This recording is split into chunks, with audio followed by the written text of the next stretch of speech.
What's going on, YouTube? So, as you could see by the thumbnail and the discussion title of this video, we're going to talk a little bit today about, was it worth it in the end for spending thousands and thousands of dollars on retro games in the past? And being the way I am now, if it was really, like I said, worth it. Obviously, probably the thumbnail is a little misleading, and as we've talked in the past about how I've sold a lot of my collection, what is actually going on here.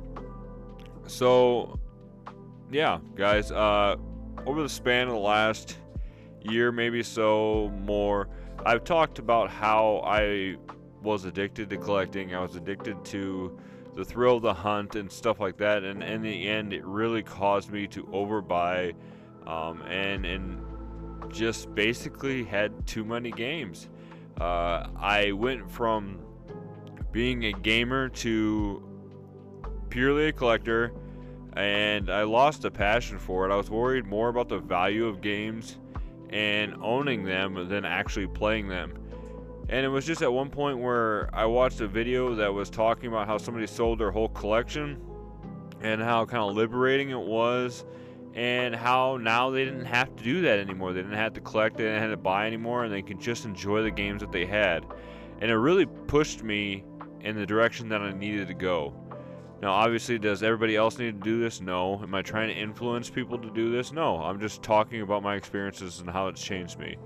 And as you can see from the thumbnail picture, I recently took a large section again to my local game store. A, because I needed to get rid of some more stuff. B, I also needed some money for some upcoming stuff, so we have a lot of things going on this summer. And yeah, instead of, dipping into savings or, kind of going paycheck to paycheck, I could use the extra little bit of money that I used to sell those games to enjoy stuff with my family instead of, the stress factor of spending too much money. Now it's, we've talked about this before where it's just, it's just material objects. There was a quote that I heard a little bit ago that was talking about how you can always refill your wallet, but you can never refill your time again. So using the money and, for the make memories and stuff is more important than it's just sitting here on a shelf. So instead of hoarding all this stuff without playing it and stuff, I kind of came up with a little bit of a system in the past talking about how I can only buy games if I beat one that month. But I've also been just like looking at my collection and seriously it's coming down to the fact of have I even played this lately? So like when I was talking to my wife about what to get rid of and stuff like that, because she actually talked me down because I was originally like, maybe I should just talk to a YouTuber or somebody that massively buys collections and just have them come and look at everything and just give me an offer.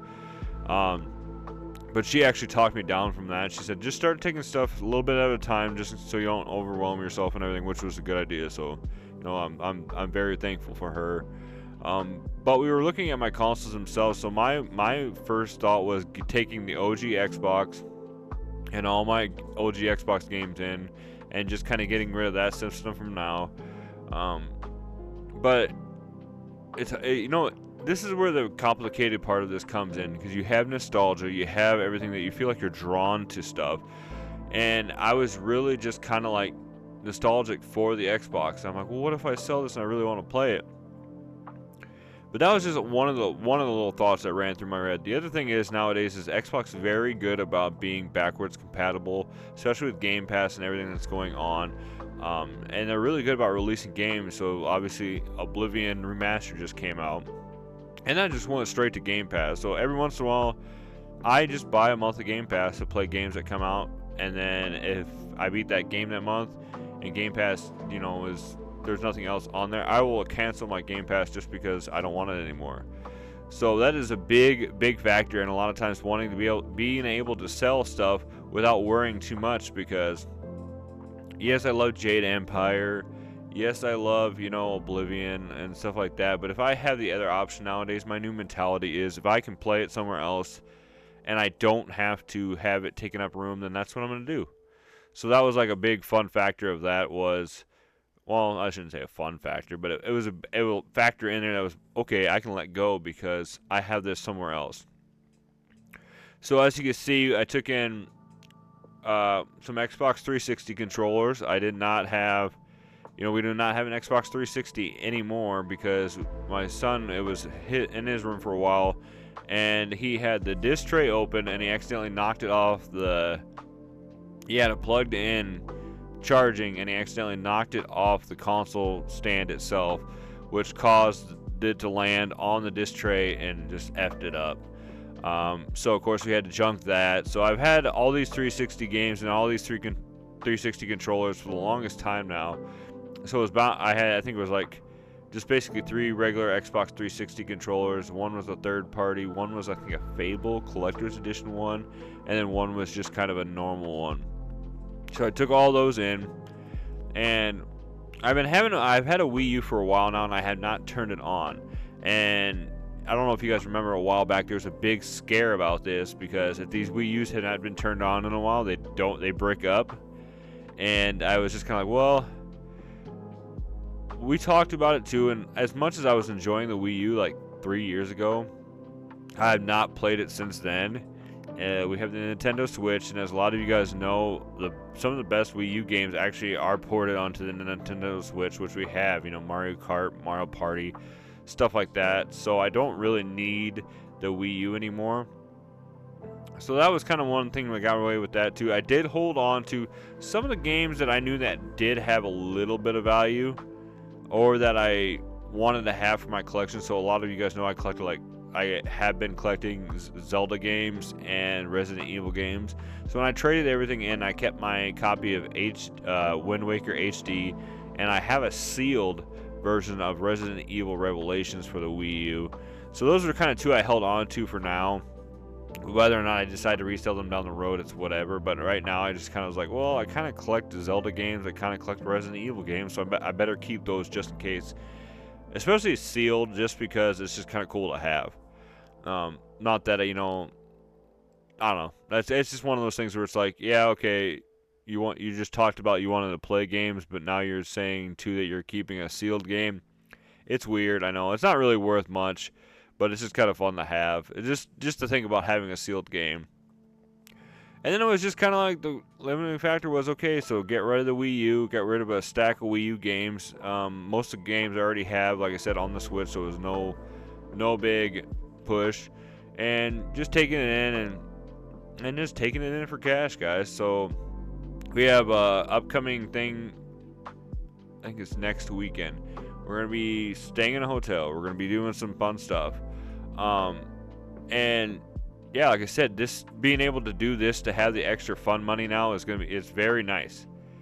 And I don't know. And it's just kind of just the last part of this video is, just telling people that if you are considering selling your collection or part of your collection, and you are worried that doing so is going to bring you the biggest regrets of your life, the only thing I can suggest is if you are, bound and determined to do something, change something up, I would do small sections at a time at first and see how it makes you feel. A few YouTube channels and a couple of my buddies have said in the past that, they watched these videos and they were too scared to do it, but then they kind of were like me and they started selling a little bit at a time. And once they noticed that they weren't really missing the stuff anymore, they felt a lot better. And like you said, some people will argue this point too. I always said that, you can always buy this stuff back. If I sold like that Wii U and I sold all those games and stuff like that, and down the road, if I really, really want a Wii U back, I can get a Wii U back.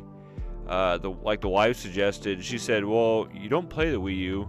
And I was like, yeah, I don't play it at all. I got it a few years back from a coworker. He tried to give it to me for free. I ended up giving him $100 for it and a bunch of games, but because I didn't feel comfortable getting something like that for free. And she said, if anything, she said she had no connection with it, and I don't really have too much of a connection with the Wii U.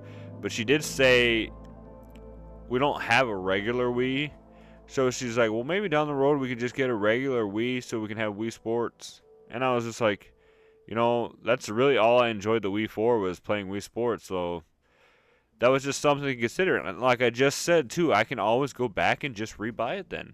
I don't have to, hold on to it and just think maybe one of these days we'll play it. Down the road, if I really want to do it, I can always buy a Wii. And that's something that you can consider when trying to get rid of a game. So, in the end, like the title, the thumbnail, I bought thousands of dollars worth of retro games. Was it worth it? And at the time, it was. But over time, things change, priorities change, hobbies change, and now it's just not, I wouldn't say a burden they have around here, but I have new focuses in life and I got new stuff going on, and it doesn't seem to be worth having anymore. So take that with a grain of salt. Let me know in the comments below what you guys think about this. Have you been trying to let go of some of your collection lately? I know that it seems like on the retro gaming scene now on YouTube, it's starting to go downhill. I know that it might just be from my personal experience. I noticed a lot of big YouTube channels are kind of making some really dumb decisions. They are either that or they're sticking with the same thing, and it's just not going anywhere. I mean, you can watch it. I'm watching some channels start to kind of,